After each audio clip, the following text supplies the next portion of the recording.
Ljubav prema tradicionalnim zanatima često preraste u inspirativnu priču, posebno ako se radi o zanatu koji izumire. Danas ćemo upoznati Dženitu Lukač, koja je jedna od najmlađih ćurčija u Srbiji. Trenutno je jedina koja se bavi ovim poslom u Novom Pazaru. Kožarstvo je od hobija preraslo u biznis kojim se ova 27-godišnjakinja uspešno bavi. Počela sam pre jedno 6 godina da se bavim sa kožarstvom. Jednostavno krenula sam iz neke znatiželje jer sam čula dosta o kožarima, dosta sam čula o tim ljudima koji su nekad obrađivali kožu i krenula sam da to istražujem malo više i rekla sam samo i sebi što ne bi mogla ja to da krenem i što ne bi ja to krenula da radim.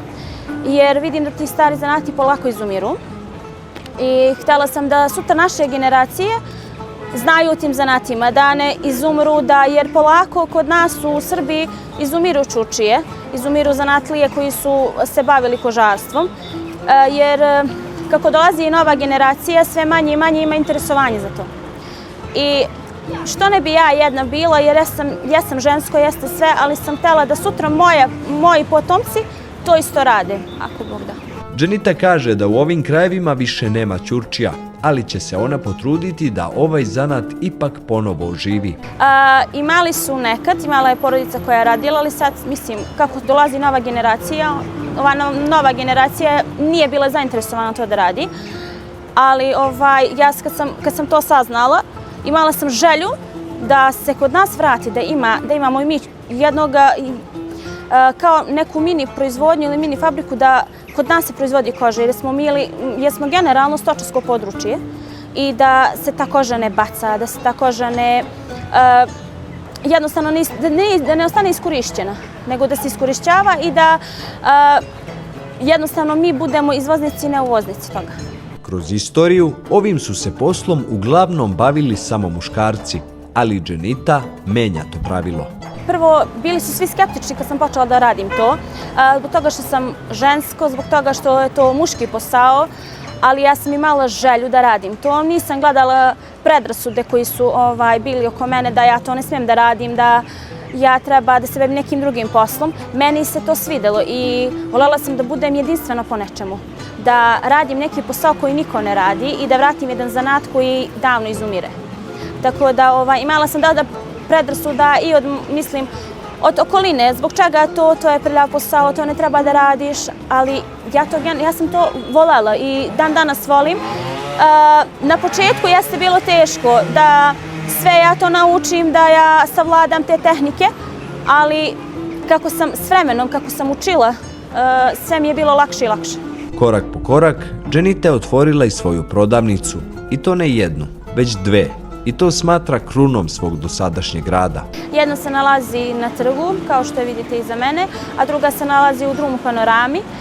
Možete naći generalno od krzna do alaturki, do kompletnog tradicionalnih tih stvari koji jednostavno polako izumiru. Da li je to od ćilima do pustoćija, od jastuka tradicionalnih. Jer ja sam htjela da imam jednu radnju gde naši sugrađani i ljudi širom Srbije mogu naći te neke stare stvari koje polako izumiru kod nas. Imala sam veliku želju da to otvorim, da krenem tim. Teško je kao ženski preduzetnik. Jednostavno kod nas u Novom Pazaru i šire narodu treba jedan period da se navikne na tu prodavnicu ili da se navikne na to nešto što ima novo u Novom Pazaru. Ali ima dosta, na primjer kad sam otvorila lokal, dosta ljudi je došlo, dosta ljudi me je podržalo i to mi je bila vetar u leđa. Dosta ljudi kod nas, da su to ljudi iz sektora koji su pomogli sa zavoda ili iz SEDE, dosta ljudi su mi pomogli da krenem tim poslom. Vidjeli su u meni da imam želju da radim to, imam želju da pokrenem neki svoj biznis. I drago mi je što su me podržali, drago mi je što se jedan san ostvario moj i drago mi je što, površ ove jedne radnje koje imam i tu drugu radnju, to je jedan veliki uspeh za mene i sutra bi voljela da imam po celoj Srbiji, da imamo lanac tih radnji gde ljudi naši mogu da nađu sve te tradicionalne stvari koje polako izumiru. Malu zaradu mnogi su navodili kao razlog odustajanja od tradicionalnih zanata, A da li se od kožarstva danas može živjeti? Pa isplati se ko se trudi, ko radi, ko radi marketing, ko radi promociju. Ljudi trebaju da rade ono što vole. Ja sam krenula sam tim poslom što volim i što volim da ga radim i zbog toga sam i, kad kažu na početku sve teško. I na početku ne mogu da se imaju neke velike pare. Mislim, ja ne gledam to kroz pare, ja to gledam više kroz neku ljubav, zbog toga što volim zanat. Ali može da se živi ko se trudi i radi, ko radi marketinški više, ko promoviše narodu, na primjer, ja sam počela, kad sam tek počela da radim ovo, ja nisam imala radnju, ja sam radila na pijaci. Tu sam prodavala. Prodavala sam na štandu, na trgu.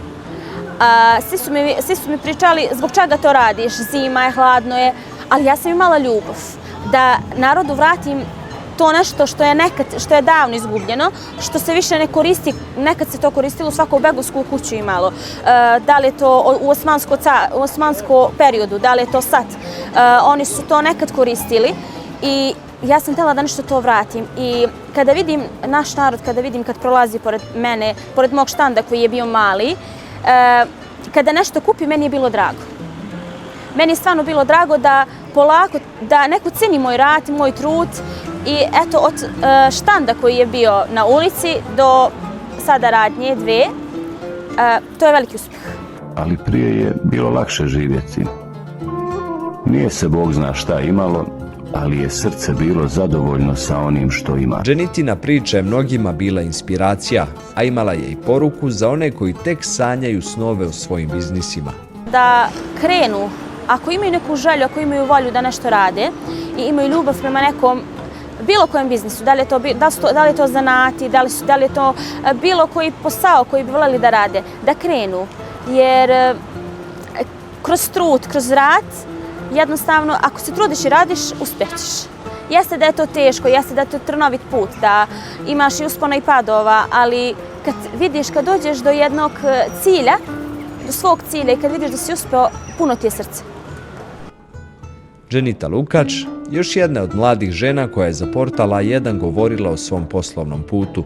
Njena priča mnogima može biti podstrek da već sutra krenu u ostvarivanje svojih snova. Za portal A1, Emir Ličina.